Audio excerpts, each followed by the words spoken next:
Boa tarde, meus amigos. Boa tarde, minhas amigas.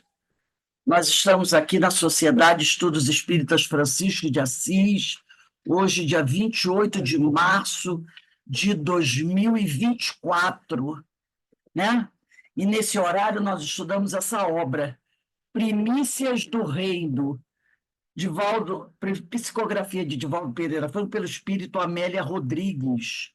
E hoje nós vamos começar a estudar o capítulo 3, o Excelso Canto, né? Belíssimos.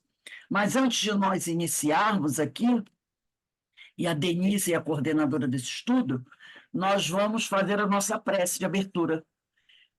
Ana Constantino, você pode fazer a nossa prece, por favor?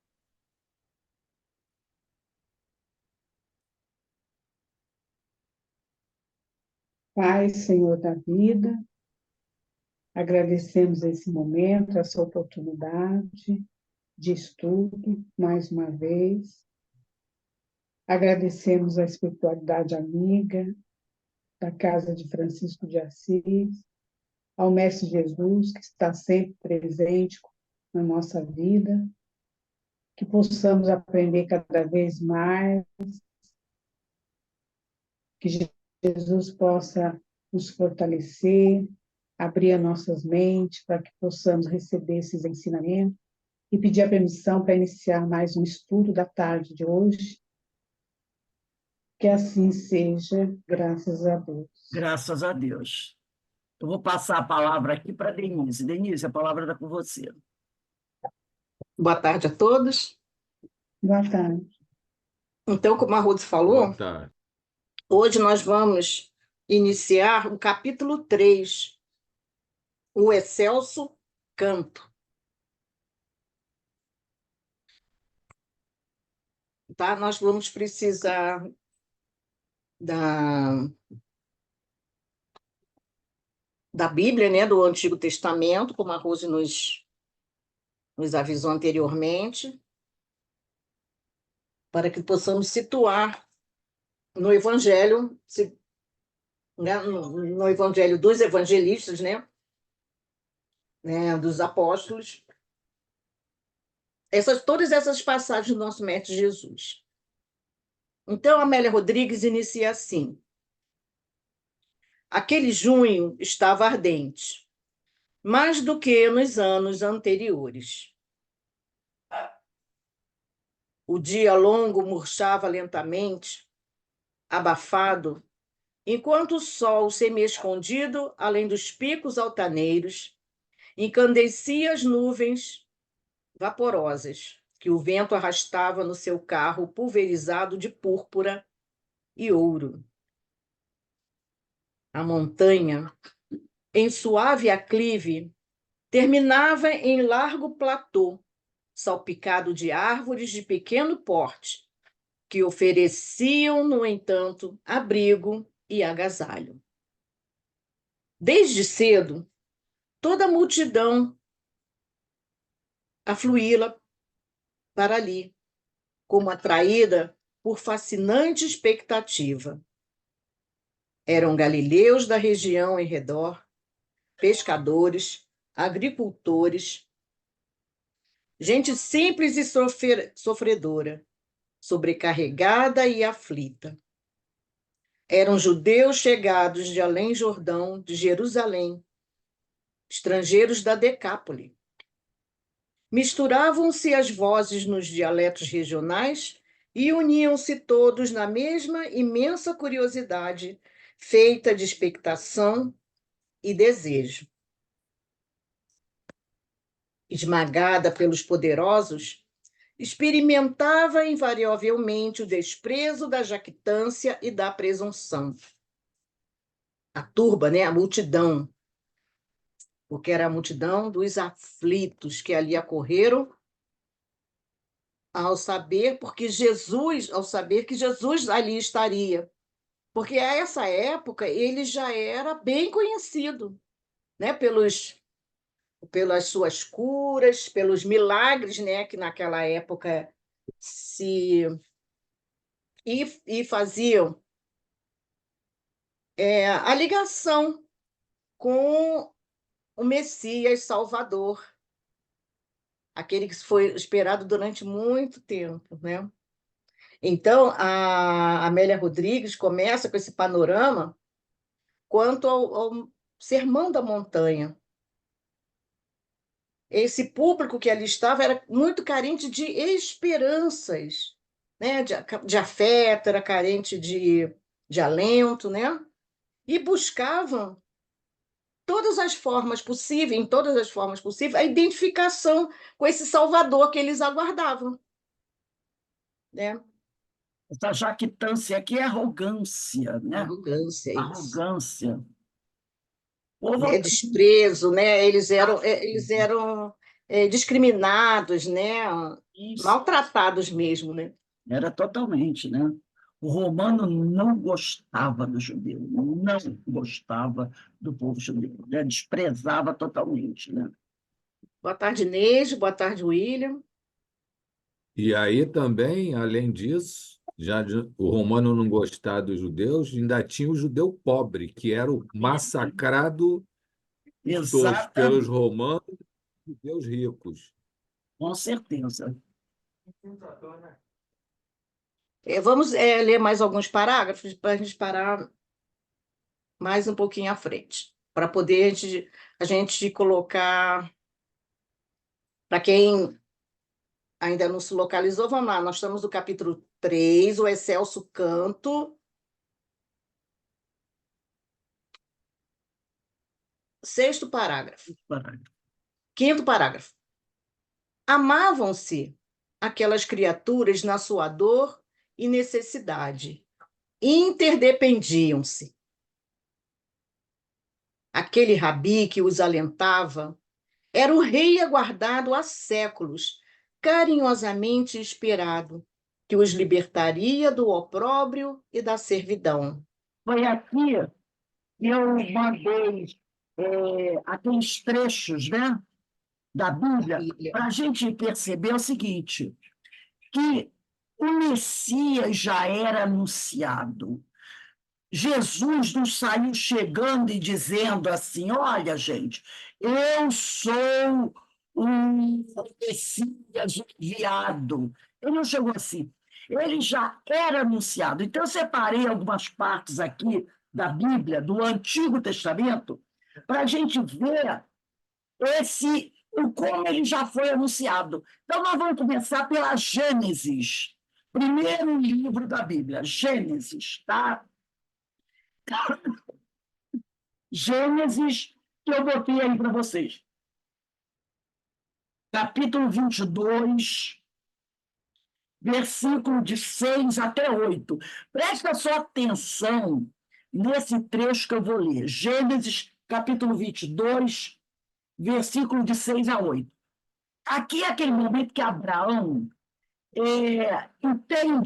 entende que o Senhor quer que ele mate o filho dele, como prova da sua submissão ao Senhor, tá? Então, ele entendeu que o Senhor pediu para ele matar o filho, como prova da submissão dele, da obediência dele ao Senhor. Então, diz assim, Abraão tomou a lenha do holocausto, o holocausto é sacrifício, e a colocou sobre seu filho Isaque, tendo ele mesmo tomado nas mãos o fogo e o cutelo. Então, subiu a montanha, Abraão com o filho. O filho ia levando, né, o fogo e o cutelo, quer dizer, o machado. Não sabia de nada. Isaque não sabia de nada da pretensão do pai. Isaque dirigiu-se ao pai. Abraão disse, meu pai. Ele respondeu, sim, meu filho, eis o fogo e a lenha. Retomou ele. Mas onde está o cordeiro para o holocausto? Ele não sabia que era ele mesmo. Abraão respondeu, olha a resposta de Abraão. É Deus quem proverá o cordeiro para o holocausto, meu filho. E foram-se os dois juntos. Ele diz, é Deus quem proverá o cordeiro para o holocausto. Era Jesus. Lembra? Jesus era a ovelha, Jesus era o cordeiro de Deus que tira os pecados do mundo. Então, Abraão ali faz uma profecia. É Deus quem proverá o cordeiro para o holocausto, meu filho. Gente, Abraão é o primeiro patriarca. O primeiro patriarca. Isso aqui é quase 2000 anos antes de Jesus. Agora, vamos em Isaías, o grande Isaías, capítulo 7, versículo 14. Capítulo 7, versículo 14.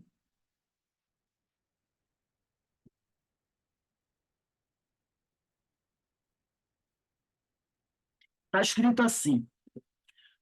Lê aí, Denise, você para a gente. Versículo 14 é... Isso. Por isso, o próprio Senhor vos dará um sinal. Uma virgem conceberá e dará à luz um filho, e o chamará Deus conosco. Emmanuel, que significa Emmanuel. Isso é 800 anos, mais ou menos, antes de Jesus nascer. É uma profecia, uma revelação do profeta Isaías. Agora, Alberto, você chegou a procurar? Então, Alberto vai pegar Isaías capítulo 9, versículos de 1 a 6. Vamos lá. De 1 a 6. É o reino do Messias, né? O título desse 9. Então, o povo que andava nas trevas viu uma grande luz. Sobre aqueles que habitavam uma região tenebrosa, resplandeceu uma luz. Vós suscitais um grande regozijo, provocais uma imensa alegria. Rejubilam-se diante de vós como na alegria da colheita, como exultam na partilha dos despojos, porque o jugo que pesava sobre ele, a coleira de seu ombro e a vara do feitor, vós os quebraste, como no dia de Madiã. Porque todo calçado que se traz na batalha e todo manto manchado de sangue serão lançados ao fogo e se tornarão presa das chamas, porque um menino nos nasceu, um filho nos foi dado, a soberania repousa sobre seus ombros, e ele se chama Conselheiro Admirável, Deus Forte, Pai Eterno, Príncipe da Paz. Seu império será grande e a paz sem fim sobre o trono de Davi e em seu reino.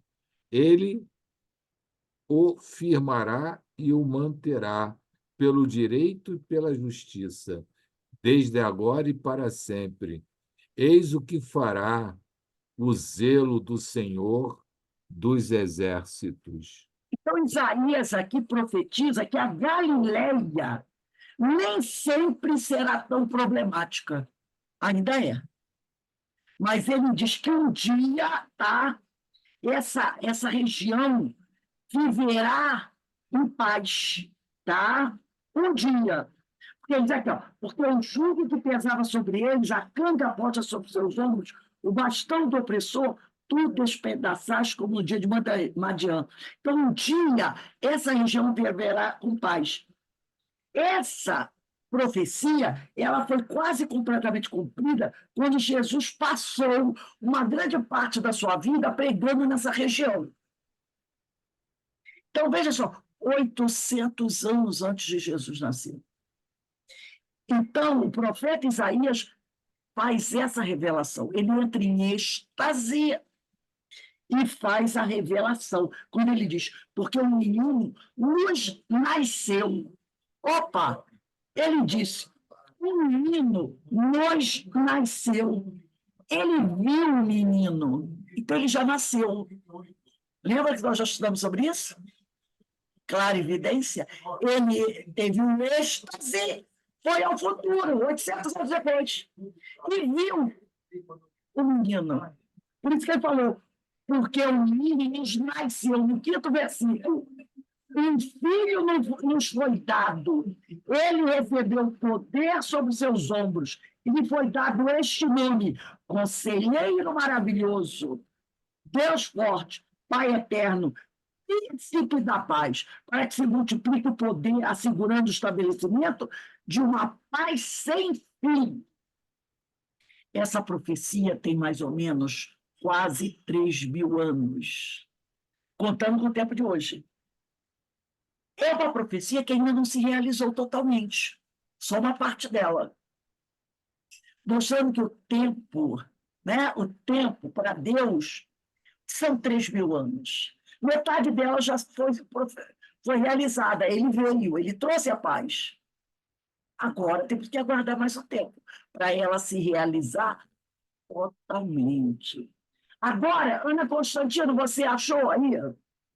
Vamos pegar Isaías. Todo mundo conhece, eu não vou ler, porque nós já lemos outro dia. Anota só aí, Isaías capítulo 53. Aquela coisa maravilhosa, mas eu não vou ler agora, que nós já lemos. Isaías 53. Eu vou pedir para a Ana Constantino ler Isaías 61, 1. Isaías 61, 1.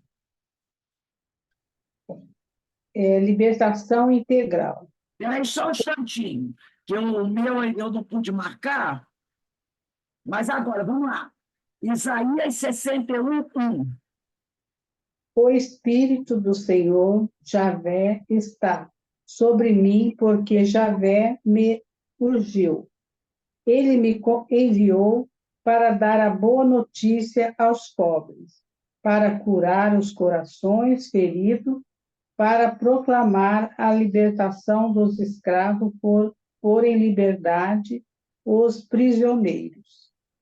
Então, olha só, quem falou aqui não foi Isaías, foi Jesus através de Isaías. Olha só, o Espírito do Senhor Yahvé está sobre mim, porque Yahvé me ungiu e enviou-me anunciar a boa nova aos pobres. Quem é que anunciou a boa nova? Jesus. Jesus falando através de Isaías. A curar os quebrantados de coração, bem-aventurados aflitos. A proclamar liberdade aos cativos. Não é cativo do corpo, não os prisioneiros escravos, não. Porque você pode ser um cativo mesmo estando livre. A libertação aos que estão presos, não é os que estão atrás das grades. Existe prisão pior. A proclamar o inaceitável a Yahvé. Isso aí é o versículo 2. Então, o versículo 1 é Jesus falando através de Isaías. Entendeu? Agora, quem mais? William, você chegou a pegar as citações? Sim. Pega em Gênesis, capítulo 22. A Gênesis já foi lido, já foi lido, né? Agora é Zacarias, né? É Zacarias, capítulo 9, versículo de 1 a 6. Proclamação. É a nova terra. Deixa eu só aqui achar o Zacarias, que eu me perdi aqui. Peraí. Porque o meu não deu para eu procurar, porque tinha muita coisa. Se eu fosse procurar, ia ficar maluco. Interessante, William, que cada tradução, né, é de uma maneira. Aí aqui a minha é já perspectiva para o futuro. Cada um Pois coloca de uma maneira. A minha é aquela A minha é de Jerusalém. Ave Maria, que minha A mãe minha é me aquela deu. Bíblia de Jerusalém. Se pudesse, eu teria essa aí, que eu acho que é mais. De Jerusalém também. William, é o William, né, que eu pedi. É a Isso. 9, Zacarias 9, de 1 a 6. Então, proclamação, a nova terra. A palavra de Yahvé está na terra de Adraque. Damasco é o seu lugar de repouso, porque Yahvé vigia os homens e Não, todas peraí. as tribos de Israel. William, é Zacarias capítulo 9, versículo. Ah, desculpe, tá certo, é que eu estava vendo outra coisa, eu estava vendo aqui o Messias, eu já estava lá no versículo 9. Pode ir lá, vamos lá. Porque Yahvé vigia os homens e todas as tribos de Israel. Também Emate, que confina com ela, Tiro e Sidônia, cuja sabedoria é grande. Tiro construiu para si uma fortaleza e amontoou prata como pó, e ouro como lama das ruas. Eis que o Senhor se apoderará dela, precipitará no mar a sua força, e ela será devorada pelo fogo. Ascalon verá e terá medo, também Gaza, que se contorcerá de dor, e Acaron verá sua esperança confundida. O rei desaparecerá de Gaza, Ascalon não será habitada. E um bastardo habitará em Azoto. Eu destruirei o orgulho dos filisteus. Agora, eu vou pedir. William, lê mais um pedacinho, lê de 9 a 10, só para fechar. O Messias, exulta muito, filha de Sião. Grita de alegria, filha de Jerusalém.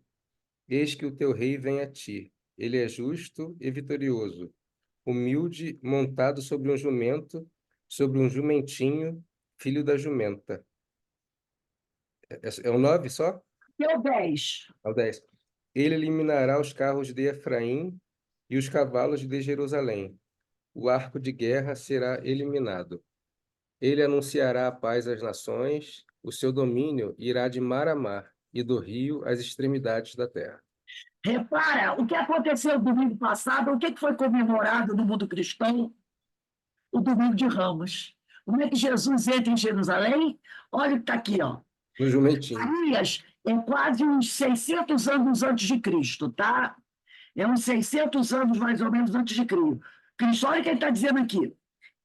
Eis que o teu rei vem a ti. Ele é justo e vitorioso, humilde, montado sobre um jumento, sobre um jumentinho, filho da jumenta. Como é que Jesus entrou em Jerusalém? Montado sobre um jumentinho. Percebeu? Agora, Alberto, pega para a gente Zacarias, capítulo 12, versículo de 9 a 10.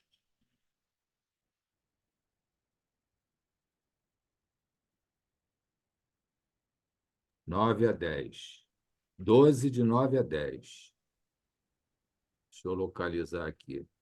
Naquele dia, procurarei exterminar todo o povo que vier contra Jerusalém. Suscitarei sobre a casa de Davi e sobre os habitantes de Jerusalém um espírito de boa vontade e de prece, e eles voltarão os seus olhos para mim. Farão lamentações sobre aquele que transpassaram, como se fosse um filho único. Eles o chorarão amargamente, como se chora um primogênito. Olha só, o meu tá um pouquinho diferente. O meu diz assim: e acontecerá naquele dia que eu procurarei destruir todas as nações que avançam contra Jerusalém. Derramarei sobre a casa de Davi e sobre todo o habitante de Jerusalém um espírito de graça e de súplica, e eles olharão para mim. Através de Jesus, eles olharão para Deus. Quando aquele que eles transpassaram, não transpassaram Jesus com uma lança quando ele estava na cruz? Quando aquele que eles transpassaram, eles o lamentarão, como se fosse a lamentação de um filho único. O mundo vai chorar pela morte de Jesus, né? Eles o chorarão como se chora sobre o primogênito. Então, e tem várias outras previsões que foram feitas sobre a vida de Jesus, sobre quem ele era, para não restar dúvida para ninguém sobre quem Jesus foi, sobre o que Jesus fez, entendeu? Então, as pessoas podem dizer, Jesus é uma invenção. Não, Jesus não foi nenhuma invenção. Desde lá, da época de Abraão, está lá na Gênesis, Jesus já era anunciado. O Messias, né? O Cristo que haveria de ir. Que E havia, o interessante também, Rose e grupo, na leitura que eu estava enrolado aqui tentando tirar o fone de ouvido para. Eu tenho os espíritos querendo escutar esse estudo, eu saí e estou botando o som direto para eles, entendeu? Aí, na fala do William, nesse horário no momento que ele leu, né, cita Gaza. Então, lá ele já fazia uma previsão da dor de Gaza. É sim, incrível, é incrível. já falava de Gaza. Cita mesmo, Gaza. Não é? O que Gaza está vivendo hoje? Então, está lá como previsão o profeta que um dia haverá paz completa. Mas só uma parte da predição foi realizada, a vida de Jesus. Agora, a paz ainda se aguarda. 3.000 anos. Vamos ver quanto mais. É. Denise, continua aí. Agora, é assim, ouviram-no, né? É. Então, a Amélia Rodrigues já coloca nos coloca na situação, no lugar, de forma que a gente fique envolvido como se estivesse lá, né?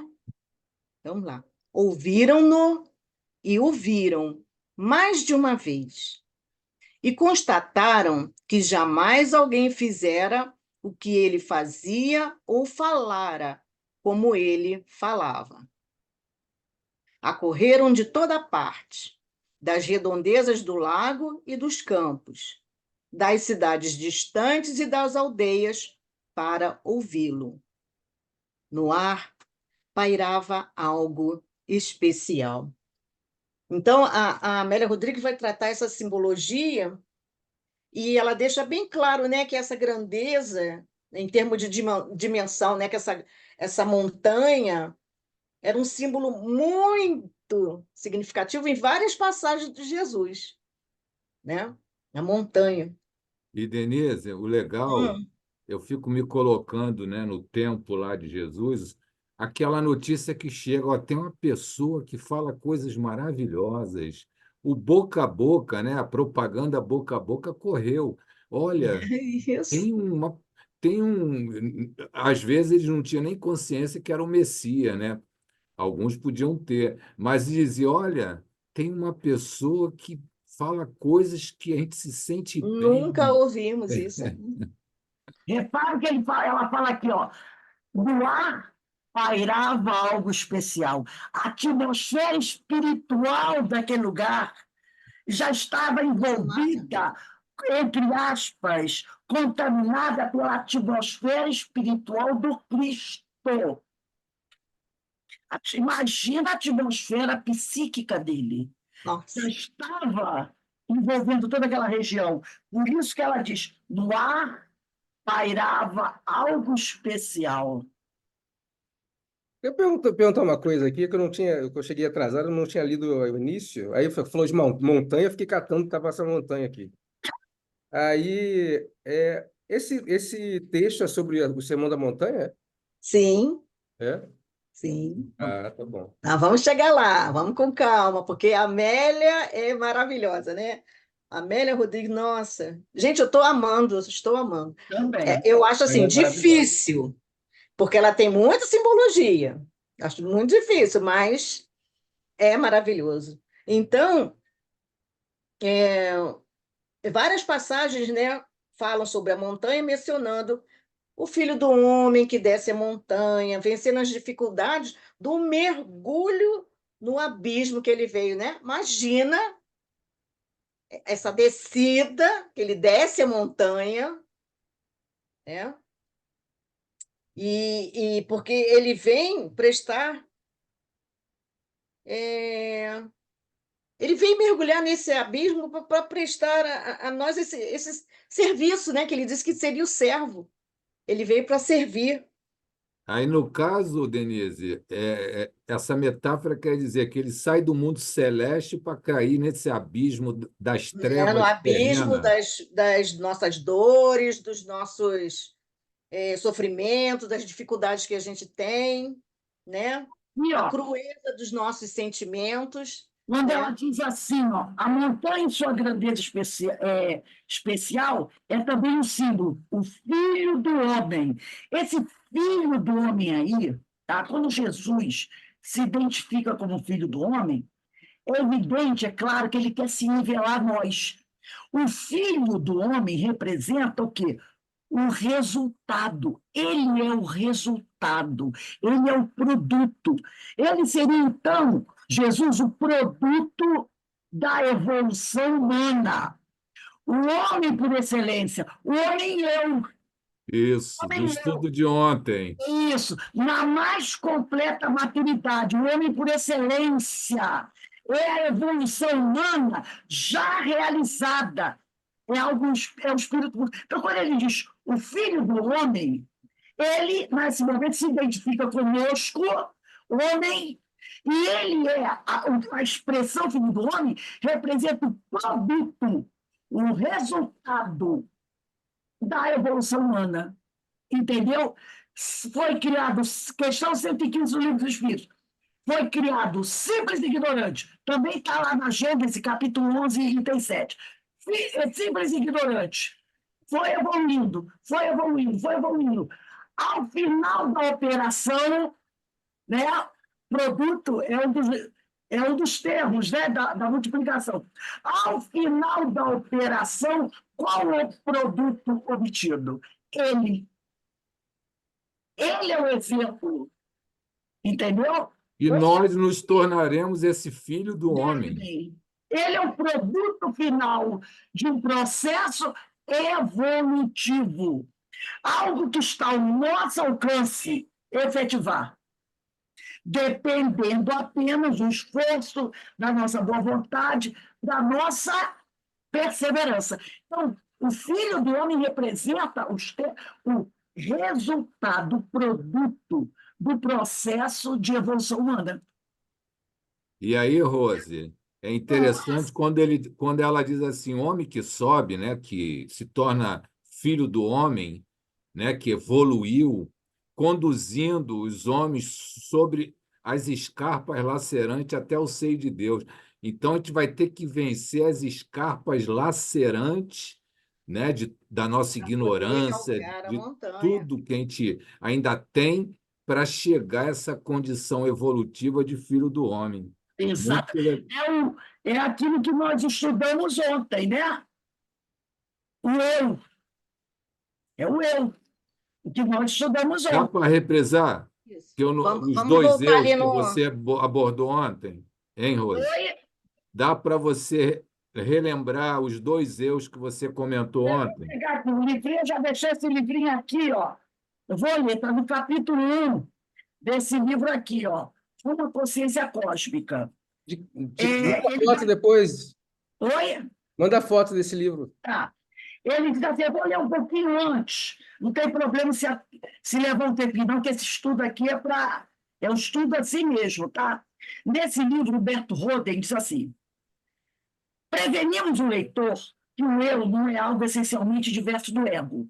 O eu não é diferente do ego. Em última instância, o eu é o ego em outro estado evolutivo. A relação que vigora entre o ego e o eu é semelhante àquela que existe entre a semente e a planta. Qualquer pessoa sensata sabe que a planta não é algo totalmente diferente da semente, da qual brotou. A planta é a própria semente em estado atualizado. Assim como a semente e a planta em estado potencial. As palavras do Cristo sobre a semente que deve morrer, olha, lembra a palavra do Cristo sobre a semente que deve morrer, para que a planta possa nascer, resume em sua concisão, toda a sabedoria da filosofia cósmica. A semente simboliza o ego. A planta representa o eu. Se a semente morresse realmente, nunca nasceria a planta.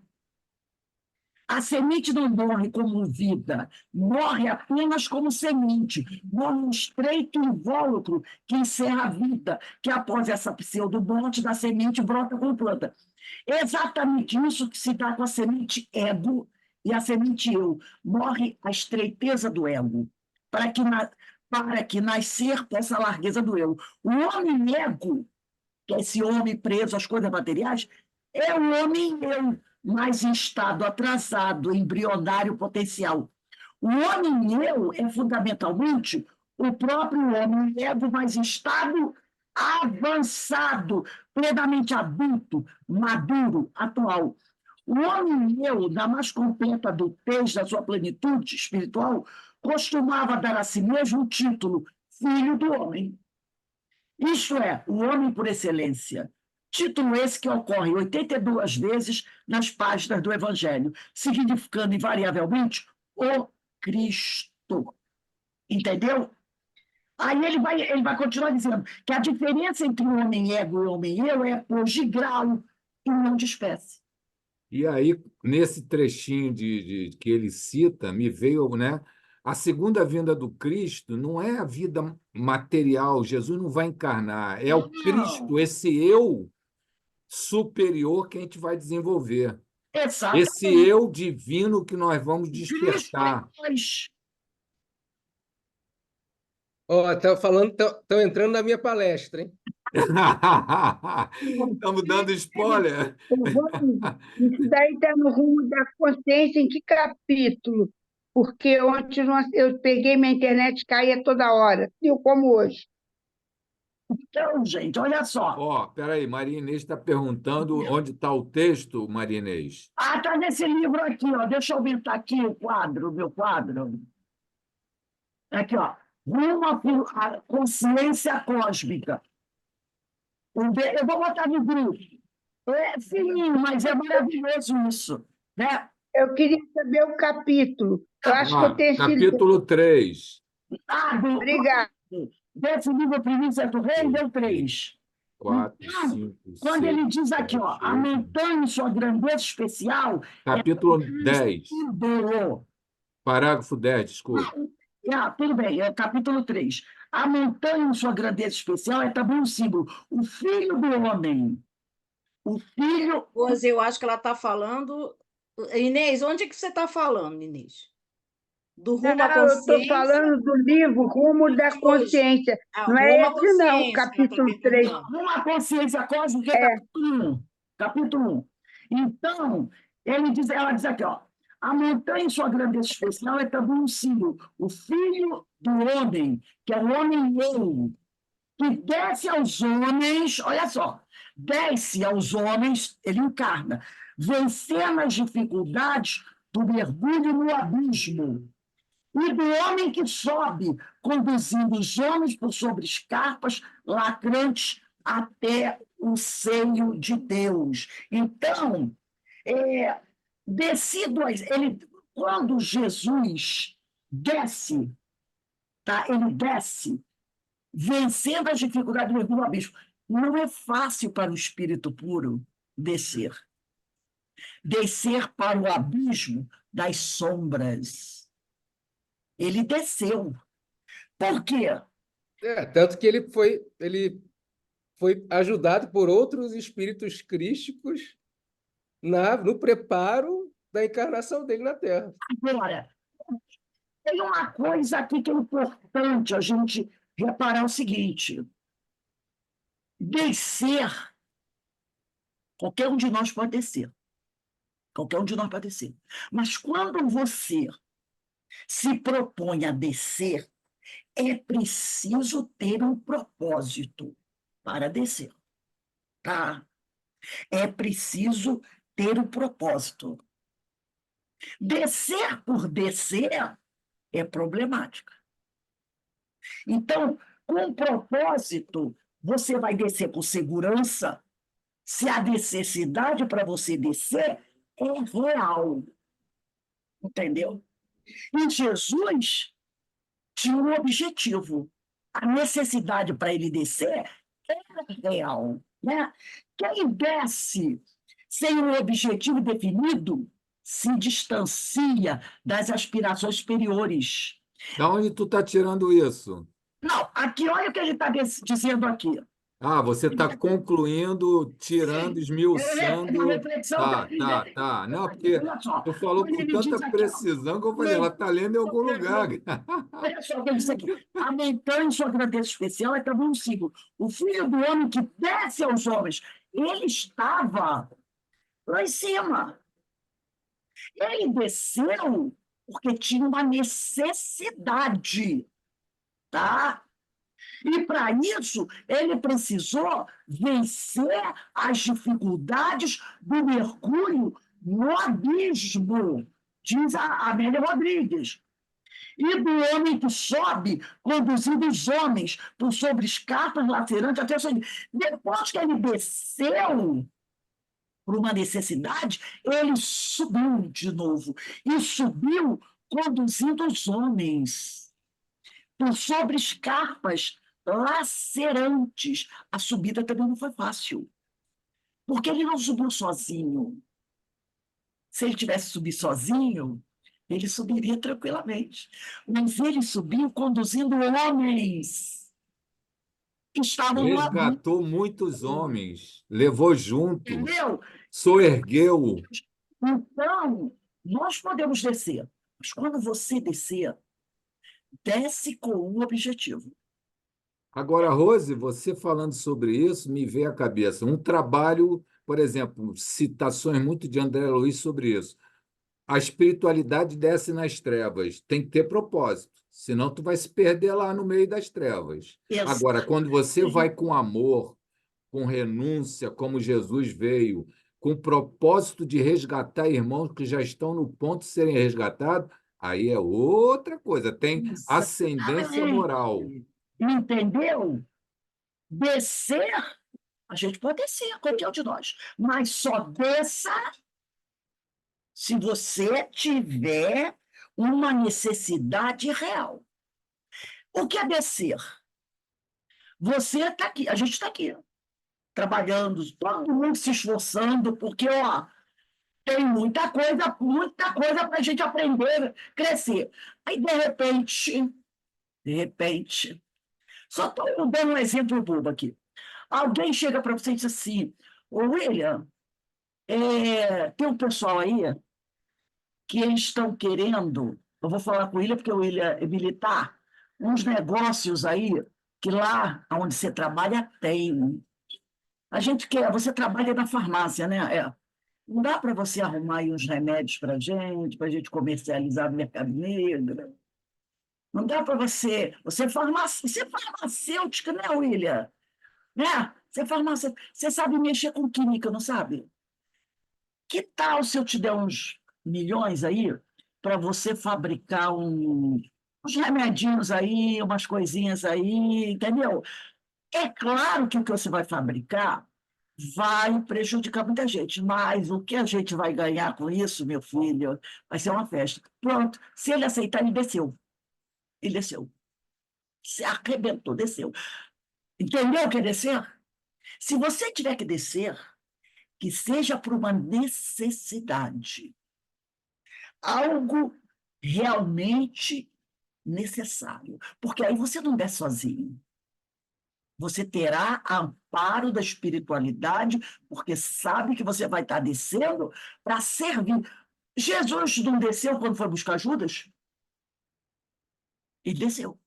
Quando ele, assim que ele volta, né, se aparece para Maria de Magdala, ou antes mesmo de aparecer de Maria de Magdala, ele, nessa Semana Santa, agora, entre um sábado e domingo, que ele morre na sexta, primeira coisa que ele fez, ele desceu à mansão dos mortos e ressuscitou ao terceiro dia. Lembra da oração? Desceu à mansão dos mortos, ressuscitou ao terceiro dia, sei lá. A mansão dos mortos qual era? Ele foi ter com Judas. Ah, era a mansão de um monte de gente que já morreu, por isso que é a mansão dos mortos? Não. mortos espirituais. Judas se suicidou. Mas ele sabia que Judas foi, entre aspas, enganado, seduzido, né, pelo poder, mas cheio de um coração bom, mas se deixou seduzir pelo poder. Por isso que ele entregou Jesus. Ali foi coisa de poder. Não é porque ele era mau e queria matar Jesus. Não, foi o poder. Se deixou seduzir por outros mais espertos que ele, por outros mais poderosos que ele, que conheciam a alma humana e sabiam que ele era um tolo, né? Então, mas ele desceu. Judas foi. E Jesus foi ter com Judas. Ele não foi buscar Judas. Ele não foi tirar Judas de lá. Ele foi consolar Judas. Porque Judas tinha que estar lá. Na mansão dos mortos. Ele desceu com um grande propósito. Levar o consolo ao amigo muito amado. E que ele sabia que o amava. Mas ele podia muito bem, muita gente assim, ele foi lá e tirou o pecado de Judas e trouxe Judas de volta. Não, não. O teu problema é você que tem que resolver. Ele não podia trazer Judas. Não podia. Seria derrogar a lei, né? O Judas tem que dar conta do que ele fez. Ele infringiu a lei. Mas isso não quer dizer que ele não merecesse o consolo. Entendeu? Então Jesus falou. O que Jesus falou? Bem-aventurados aflitos, que eu vos aliviarei. Então Jesus não podia dizer, meu filho, todos os pecados estão perdoados, vem comigo. Não. Porque quem é que se colocou lá? Foi Judas. O interessante, Rose, que interpretações dogmáticas confundem essa conversa toda, né? Por isso que Jesus o tempo todo falou, a cada um segundo as suas obras. Se Judas se colocou lá, quem é que tem que tirar Judas de lá? O próprio Judas é que tem que sair. Já Com pensou? despertar da consciência dele, E Jesus de dissesse, se arrepender, de depois espiar e reparar. se Judas diz assim, se Jesus diz para Judas, vem, todo mundo ia dizer, e eu, Deus vai deixar. Vai passar a mão na cabeça de Vai Judas e levar. os outros. Não é? A cada um segundo as suas obras. Então, descer, a gente pode descer, mas com um propósito. Não por descer para dar espiadinha. Não, não pode, né? Como diz, né? Vou dar uma espiadinha no Big Brother, eu não quero nem chegar perto, que aí eu desço de vez. Por isso que ela fala aqui, né? Ela diz, a montanha sua agradecimento é também o símbolo, o filho do homem que desce aos homens. Olha só, o filho do homem que desce aos homens, vencendo as dificuldades do mergulho no abismo. No espírito do nível de Jesus, mergulhar. É só lembrar do livro Renúncia, quando a personagem feminina, o espírito, né? Esqueci o nome dela agora, ela está descendo e vem um grupo, uma caravana, né? Alcione. Alcione, e eles percebem que ela está descendo e eles, quando chegam, deixa passar o vendeiro. Eu vou ter que falar. E quando eles chegam lá da colônia, eles perguntam: quem foi aquela que desceu para o mundo das sombras? Ela desceu com um objetivo. Com um objetivo. Então, que a gente pense sempre nisso. Porque se você já chegou no nível evolutivo, mantenha-se aqui. Não fique dando voos rasantes no abismo por curtição. Vai que aquele pessoal que pula com aquela corda, como chama? Nem sei o nome que dá. Aquele, Jumping. esse negócio aí. Vai que Bang jump. arrebenta e você fica lá no abismo. Né? Aí, Rose e grupo, eu tiro um aprendizado desse nosso estudo de hoje, Denise. Obrigado, Denise. Obrigado vocês todos. Pelo seguinte, Nós aqui encarnados temos que manter o nosso propósito, o nosso papel na missão que nos cabe na criação da vida, né? Na obra da criação. Qual é o meu propósito? Eu tenho que manter ele firme. Exatamente. Muitos, Eu também, eu quero dizer a mesma coisa por você, Alberto. Muito bem, então você falou certinho.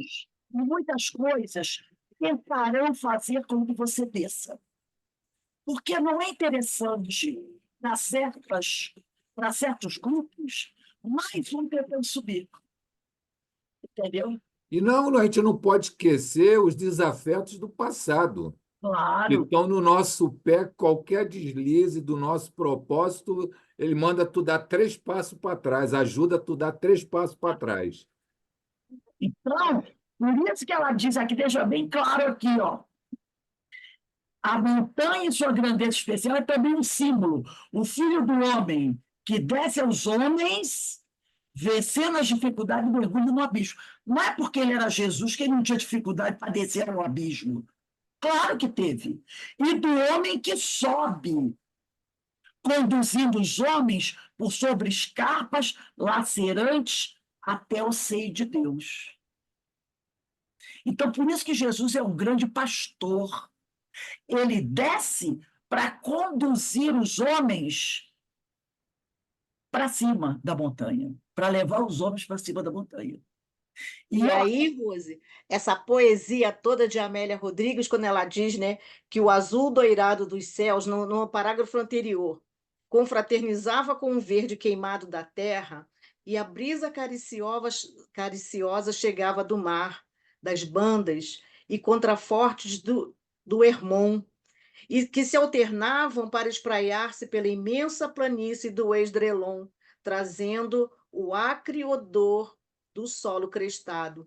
Então, ela faz essa poesia toda. Você imagina naquele azul dourado do céu, na figura de Jesus, com esse espetáculo da natureza, aquelas palavras dele, né? É um amor muito grande que ele precisou descer para chegar junto a nós. Aí você fala do propósito e falou em necessidade. Não é a necessidade dele, é a nossa necessidade. Ele desceu, ele fez esse sacrifício todo para poder nos amparar nas nossas necessidades, nos fazer subir essa montanha crestada, né? Essas escarpas lacerantes que a gente tem. Nós não conseguiríamos subir. Percorrer, exatamente. Então, ele se reúne com a equipe espiritual no Sol, se reúne 2 vezes. Primeira, para planejar, há milhões de anos atrás, a construção do planeta. A segunda, bilhões de anos à frente, para planejar a vinda dele. Porque ele percebeu que chegado o momento que o homem, a humanidade, não ia avançar. Chegou ao seu limite máximo. Os profetas fizeram tudo que podiam. Mas se ele não vem, a gente parava ali. Então, era hora dele chegar, ele descer, para trazer esse homem para o alto. Para trazer esse homem. Porque lá na questão 115, está escrito lá do Livro dos Espíritos, né? Que o Senhor nos criou simples e ignorantes, né? Para que a gente se aproximasse dele. Mas como é que a gente ia se aproximar dele sozinhos, né? Então, não dava. Nós precisávamos de ajuda, né? Nós precisávamos de ajuda. Aqui no Gênesis, capítulo 11, item 7, lá do penúltimo parágrafo, ele diz assim, ó, o que Deus transmite por seus mensageiros e que o homem pode deduzir por si próprio do princípio da soberana justiça, que é um dos atributos essenciais da divindade, e que todos os seres espirituais têm o mesmo ponto de partida. Todos são criados simples e ignorantes, com igual aptidão para progredir mediante sua atividade individual. Todos atingirão um grau de perfeição compatível com os esforços pessoais de cada criatura. que todos, sendo filhos do mesmo Pai, são objetos de sua igual solicitude. Nenhum será mais favorecido ou melhor dotado que os demais, nem dispensado do trabalho imposto aos demais para atingirem a meta. Ninguém vai ser dispensado. Tá? Ao mesmo tempo que Deus criou os mundos materiais de toda a eternidade, igualmente criou seres espirituais de toda a eternidade, sem o que os mundos materiais estariam sem finalidade. Então, é o que ele diz aqui: ninguém está dispensado do esforço da sua elevação. Nem Jesus foi dispensado. Né? E nesse esforço, né, que a gente faz para subir, a gente não pode esquecer daqueles que estão à retaguarda. Então, da mesma maneira que Jesus nos estende a mão para nos auxiliar, a gente que já consegue, de alguma forma, se conectar, né, a Ele, que não esqueçamos que tem o outro também, né, porque é os nossos irmãos que Ele mandou que nós... Mandou, não. Eles assertivamente falou que a gente precisa... para nós, a nossa necessidade é estender a mão ao outro também. Quer dizer, Porque isso ninguém também está faz parte. dispensado do esforço, mas isso não quer dizer que não possamos ser ajudados. E Jesus desceu para nos auxiliar a subir. Né? Então, vamos parar aqui, porque o palestrante já está na casa. Né? Já chegou. Semana que vem é dia 4. Nós vamos começar aqui, ó. A montanha também, um destaque maravilhoso da paisagem. Então, vamos botar aí a data, dia 4/4/24. A montanha também é destaque maravilhoso da paisagem. Percebeu como esse livro Olha, não é apenas uma é um- história de Amélia Rodrigues sobre os tempos de Jesus? não. Não é assim. Olha, eu quero agradecer, gratidão olha, isso é uma necessidade, isso é uma terapia, sabe, do nosso esforço. Ficamos mais felizes, eu não sei nem como agradecer, só em oração. Então, gente, vamos só agradecer a Deus mesmo, né? Agradecer muito ao Senhor pela oportunidade da gente estar aqui refletindo sobre essas maravilhas, né? Sobre essa verdade, sobre esses ensinamentos que estão nos ajudando a crescer e a ir. Né? Vamos dar uma paradinha aqui, vamos beber uma aguinha e daqui a pouco a gente retorna, né? Para a nossa palestra pública, o nosso irmão. Daqui a 10 minutos, Rose? 18h40, 10 minutinhos. Aí Tá. retorna, capítulo 3 do Evangelho, há muitas moradas na casa do meu pai, e tem 1 e 2, diferentes estados da alma na erraticidade. Então, vamos dar uma paradinha. Estou doido para escutar esse amigo aí. Vamos ver o que ele tem para dizer para a gente hoje.